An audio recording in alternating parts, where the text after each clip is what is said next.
हरिः ओम् भद्रं कर्णेभिः शृणुयाम देवा भद्रं पश्येमाक्षभिर्यजत्राः स्थिरैरङ्गैस्तुष्ट्वागुंसस्तनूभिर्व्यसेमहि देवहितं जदायुः। ॐ श्री गुरुचरणकमलेभ्यो नमः। मातृपितृचरणकमलेभ्यो नमः।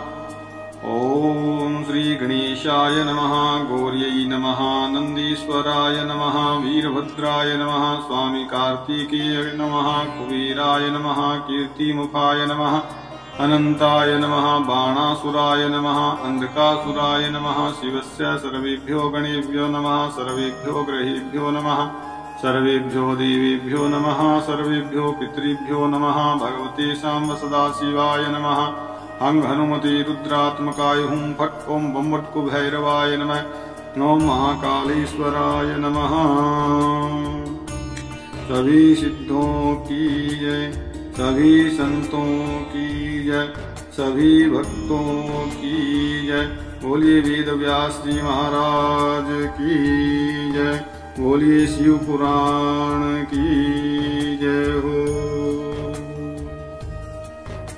पिछले अध्याय में आप चंचुला की कथा सुन रहे थे। चंचुला को सौभाग्य से शिव पुराण की कुछ कथा सुनने का अवसर प्राप्त हुआ, जिससे कि उसे अपने पहले किए हुए जो पाप थे उनके प्रति ग्लानि हुई, सद्बुद्धि मिली और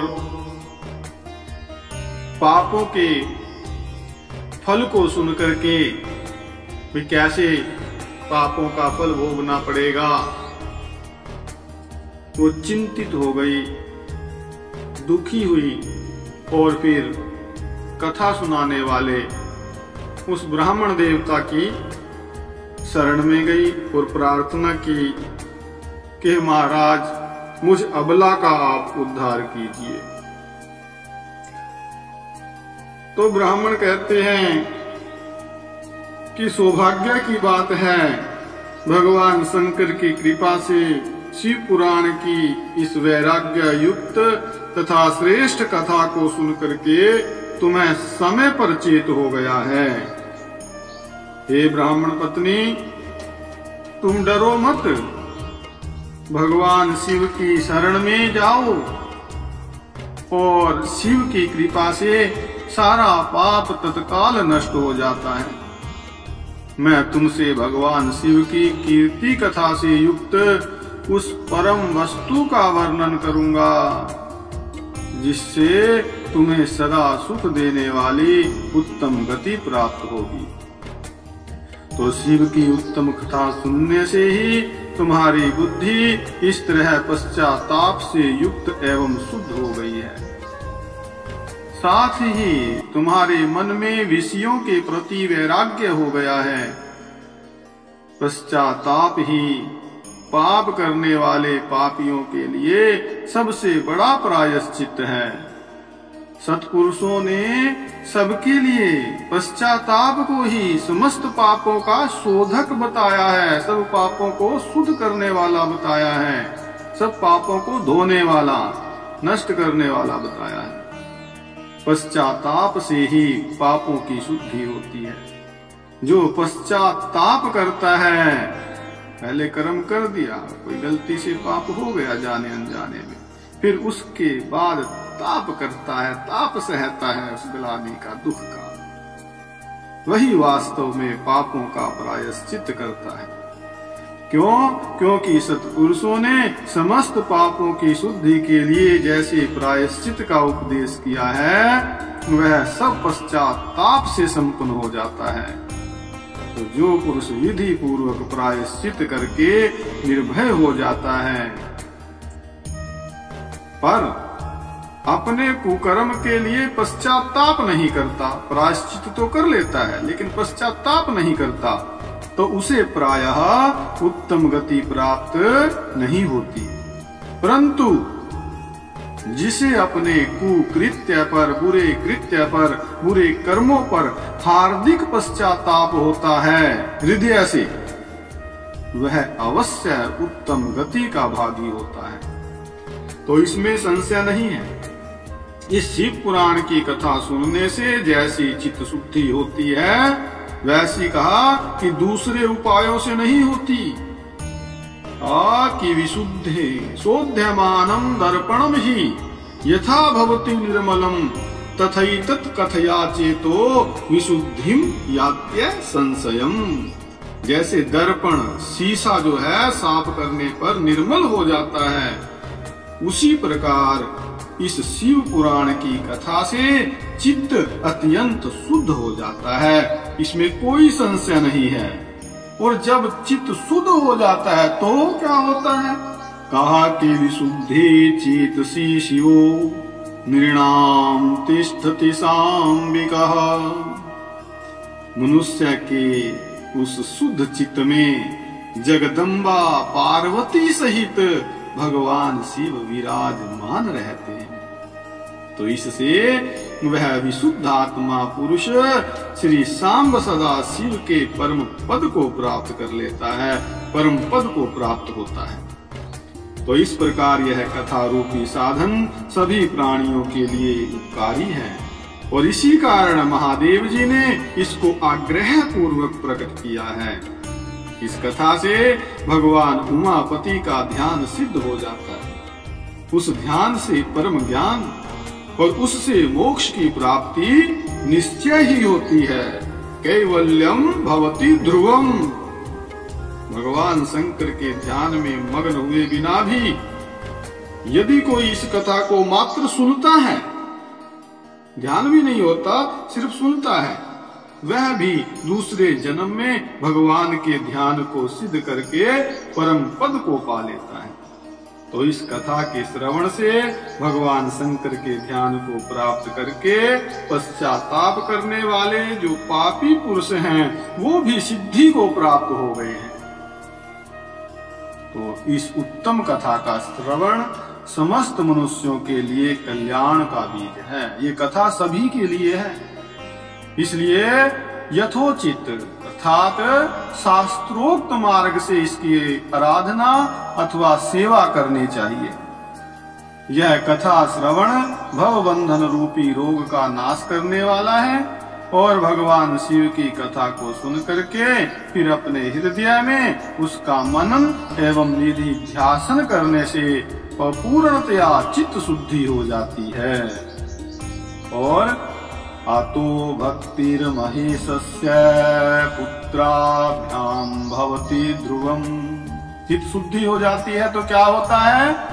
चित्त शुद्धि होने से महेश्वर की भक्ति अपने दोनों पुत्रों के साथ, भक्ति के कौन कौन से पुत्र हैं आप जानते ही हो, ज्ञान और वैराग्य, ये दो भक्ति महारानी के पुत्र हैं। तो इन दोनों के साथ निश्चय ही वो भक्ति प्रकट हो जाती है। तत्पश्चात महेश्वर के अनुग्रह से दिव्य मुक्ति प्राप्त होती है, इसमें कोई संशय नहीं है। कहा जो शिव भक्ति से वंचित है, अर्थात जिसको शिव भक्ति नहीं मिली, तो उसको पशुर्ज्ञेयो माया बंधन सक्तभिः, अर्थात तद विहीन, उस भक्ति से ही इन पुरुष को पशुर्ज्ञेयो, पशु समझना चाहिए। क्यों?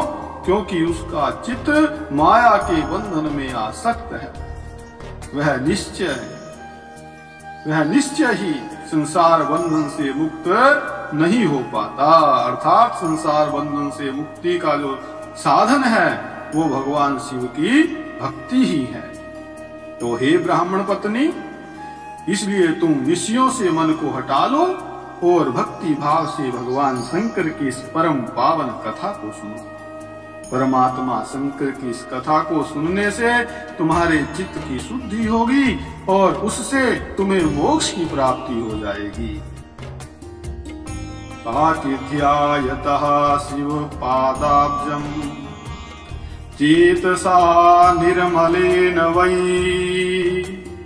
एकेन जन्मना मुक्तिः सत्यं सत्यं वदाम्यहम्।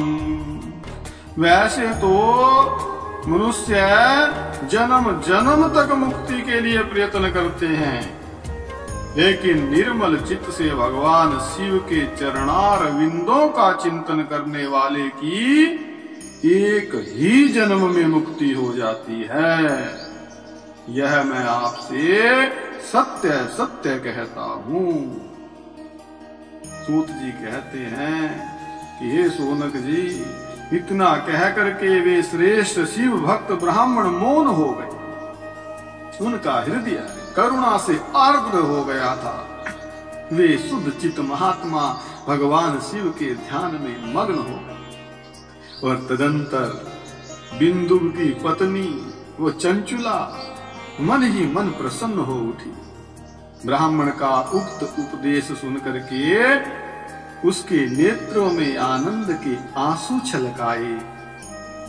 वह ब्राह्मण पत्नी चंचुला हर्षित हृदय से उन श्रेष्ठ ब्राह्मण के चरणों में गिर गई और हाथ जोड़ करके कहती है कि कृतार्थास्मि कृतार्थास्मि, मैं कृतार्थ हो गई। तत्पश्चात उठ करके वैराग्य युक्त तथा उत्तम बुद्धि वाली वो स्त्री, जो कि अपने पापों के कारण आतंकित थी, डरी हुई थी, उन महान शिव भक्त ब्राह्मण से हाथ जोड़ करके गद गद वाणी में कहने लगी। क्या कहने लगी? क्या बोली चंचुला? हे ब्राह्मण, हे शिव भक्तों में श्रेष्ठ, हे स्वामिन, धन्य है आप, परमार्थ दर्शी हैं और सदा परोपकार में लगे रहते हैं, तो इसलिए आप श्रेष्ठ साधु पुरुषों के प्रशंसा के योग्य हैं। अर्थात जितने भी साधु पुरुष हैं उनमें आप प्रशंसा के योग्य हैं, क्योंकि परोपकार में लगे रहते हैं। हे साधु, मैं नरक के समुद्र में गिर रही हूँ, आप मेरा उद्धार कीजिए, उद्धार कीजिए। तो पौराणिक अर्थ तत्वों से संपन्न जिस सुंदर शिव पुराण की कथा को सुनकर के मेरे मन में संपूर्ण विषयों से वैराग्य उत्पन्न हो गया, उसी इस शिव पुराण को सुनने के लिए इस समय मेरे मन में बड़ी श्रद्धा हो रही है। तो ऐसा कह करके हाथ जोड़ करके उनका अनुग्रह पा करके वो चंचुला शिव पुराण की कथा को सुनने की इच्छा मन में लिए उन ब्राह्मण देवता की सेवा में तत्पर होकर के वहां पर रहने लगी। और इसके बाद शिव भक्तों में श्रेष्ठ और शुद्ध बुद्धि वाले उन ब्राह्मण देवता ने उसी स्थान पर उस स्त्री को शिव पुराण की उत्तम कथा सुनाई। तो इस प्रकार गोकर्ण नामक महाक्षेत्र में उन्हीं श्रेष्ठ ब्राह्मण से उस शिव पुराण की यह परम उत्तम कथा सुनी, जो कि भक्ति ज्ञान विरागानाम वर्धिनीम मुक्तिदायिनीम, जो भक्ति ज्ञान और वैराग्य को बढ़ाने वाली तथा मुक्ति देने वाली है, ऐसी ये कथा है। तो उस परम उत्तम कथा को सुन करके वो ब्राह्मण पत्नी अत्यंत कृतार्थ हो गई और उन सद्गुरु की कृपा से उसका चित्त जो है शीघ्र ही शुद्ध हो गया और भगवान शिव के अनुग्रह से, उनकी कृपा से उसके हृदय में शिव के सगुण रूप का चिंतन होने लगा। इस प्रकार जो है सद्गुरु का आश्रय लेकर के उसने भगवान शिव में लगी रहने वाली उत्तम बुद्धि पा करके शिव के सच्चिदानंदमय स्वरूप का बारंबार चिंतन आरंभ कर दिया और प्रतिदिन तीर्थ के जल में स्नान करके जटा वल्कल धारण करने लगी। समूची देह में भस्म लगा करके रुद्राक्ष के आभूषण धारण करने लगी और वो भगवान शिव के नाम जप में लगी रहती थी। संयमित वाणी और अल्पाहार करते हुए गुरु के बताए मार्ग से वह शिव जी को प्रसन्न करने लगी हे शौनक, इस प्रकार शंभु का उत्तम ध्यान करते हुए उस चंचुला का बहुत सा समय बीत गया और तत्पश्चात समय के पूर्ण होने पर भक्ति, ज्ञान और वैराग्य से युक्त हुई चंचुला ने अपने शरीर को बिना किसी कष्ट के त्याग दिया। और इतने में ही त्रिपुर शत्रु भगवान शिव का भेजा हुआ एक दिव्य विमान द्रुत गति से, तेज गति से वहां पहुंचा, जो उनके अपने गणों से संयुक्त और भांति भांति के शोभा साधनों से संपन्न था। चंचुला उस विमान पर आरूढ़ हुई और भगवान शिव के श्रेष्ठ पार्षदों ने उसे तत्काल शिवपुरी में पहुंचा दिया और उसके सारे मल जितने पाप थे धुल गए। वह दिव्य रूप धारिणी दिव्यांगना हो गई। उसके दिव्य अवयव उसकी शोभा बढ़ाते थे।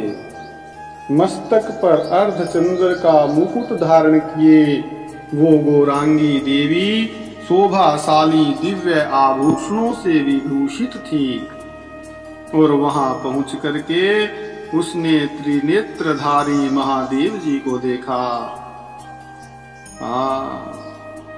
ब्रह्मा, विष्णु आदि देवता उन सनातन शिव की सेवा कर रहे थे।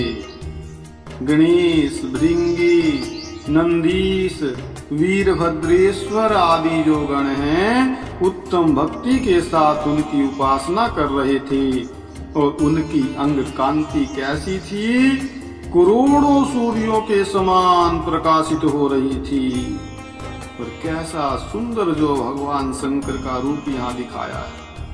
नीलग्रीवं पंचवक्त्रं त्र्यंबकं चंद्रशेखरं वामांगे बिभ्रतं गौरीं विद्युत्पुंज समप्रभां। कंठ में नील चिन्ह शोभा पाता था। उनके 5 मुख थे और प्रत्येक मुख में 3-3 नेत्र थे। मस्तक पर अर्धचंद्राकार मुकुट शोभा देता था।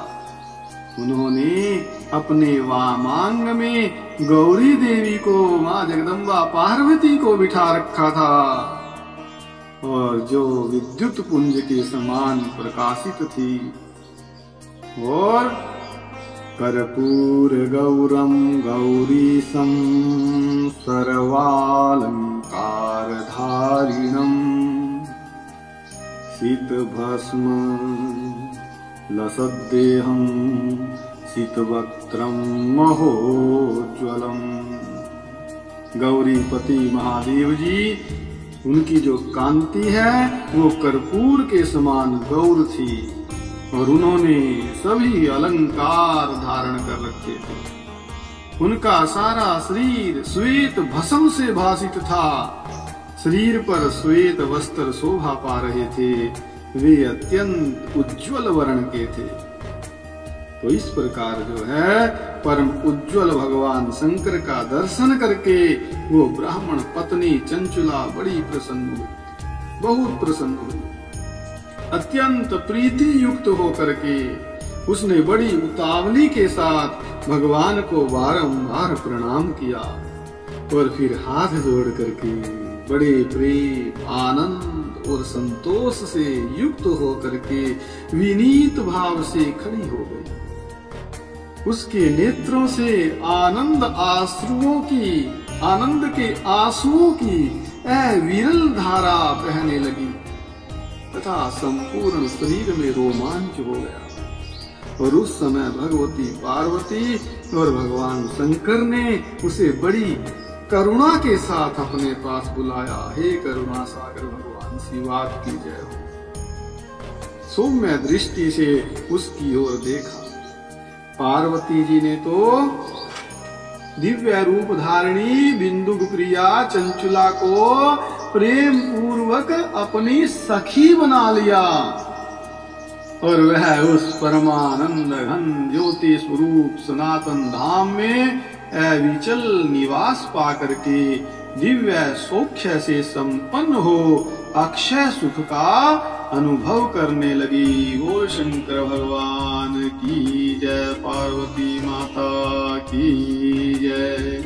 तो इस प्रकार जो है शिव पुराण के श्रवण मात्र से चंचुला का उद्धार हो गया, कल्याण हो गया, परम पद पा लिया, भगवान शिव का लोक पा लिया, माँ पार्वती का सखीत्व पा लिया। इससे ऊपर और क्या होगा? ये तो कल्याण हुआ चंचुला का। लेकिन स्त्री में इतनी शक्ति होती है कि वो अपने धर्म से, अपने अच्छे शुभ कर्मों से अपने पति का भी कल्याण कर देती है। अब ये चंचुला किस प्रकार अपने उस पापी पति का, जिसका नाम बिंदुक था, उसका उद्धार करती है, कैसे उसके लिए प्रयत्न करती है और किस प्रकार से उस बिंदुक का उद्धार होगा, ये जो है 5वें अध्याय का विषय रहेगा। चौथा अध्याय यहीं पर विश्राम को प्राप्त होता है। बोल शंकर भगवान की, सभी सिद्धों की जय, सभी संतों की जय, सभी भक्तों की जय, सभी कथा श्रोताओं की जय हो। शिव पुराण की जय। सर्वे भवन्तु सुखिनः, सर्वे सन्तु निरामया, सर्वे भद्राणि पश्यन्तु, मा कश्चित् दुःखभाग् भवेत्।